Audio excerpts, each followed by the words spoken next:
দিয়ে দেবো স্বাদ মতো লবণ, পরিমাণ মতো হলুদ গুঁড়ো,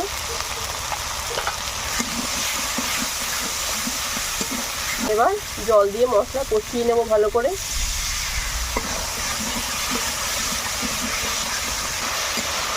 মশলা ভালো করে কষানো হয়ে গেছে, এবার ভেজে রাখা গাজর আর আলু দিয়ে দেবো।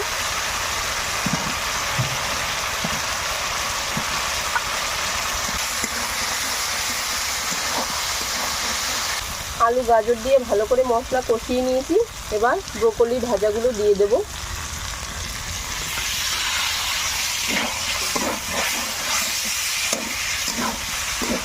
এবার দিয়ে দেবো জল,